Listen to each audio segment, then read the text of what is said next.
খোকসায় বেগম খালেদা জিয়ার রোগ মুক্তি কামনায় ইফতারি ও দোয়া মাহফিল অনুষ্ঠিত হয়।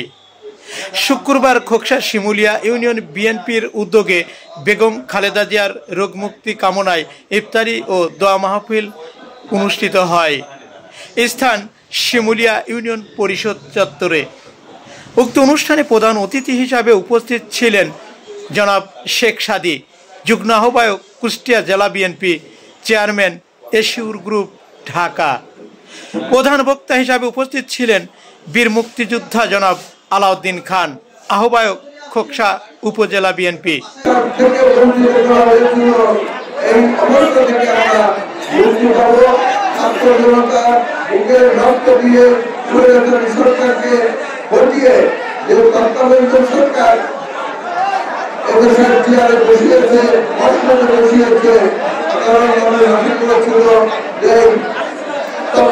সরকারের মাধ্যমে আমাদের যে দুর্বিষহের জীবন এর সাধারণতা ফিরে আসবে। আওয়ামী সিন্ডিকেটের কারণে দেশের বিভিন্ন বাজারকে তারা কুক্ষিগত করে বিভিন্ন দৈনন্দিন দাম বাড়িয়ে মানুষের সাধারণ মানুষের জীবনকে উন্নয়ন করতে হচ্ছে। তাদের জীবনযাত্রা ভয়াবহভাবে ব্যাহত হচ্ছে। দ্রব্যমূল্যের উদ্যোগের কারণে আয়ের সাথে ব্যয়ের কোনো সংগতি নাই।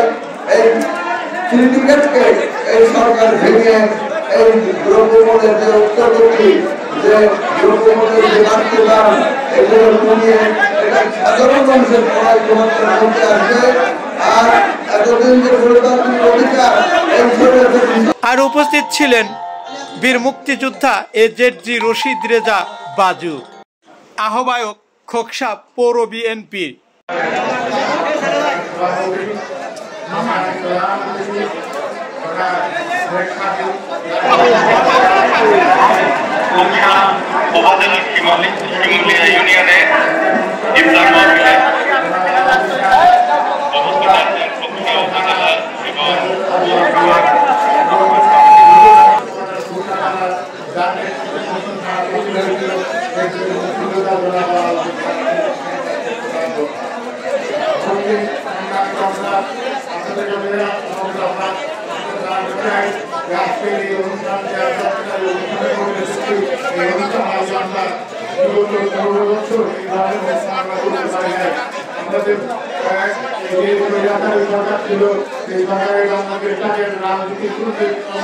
উক্ত অনুষ্ঠানটি সভাপতিত্ব করেন মোহাম্মদ জাফর ইকবাল, সাবেক সদস্য উপজেলা বিএনপি ও সাস কমিটির সদস্য শিমুলিয়া ইউনিয়ন বিএনপি।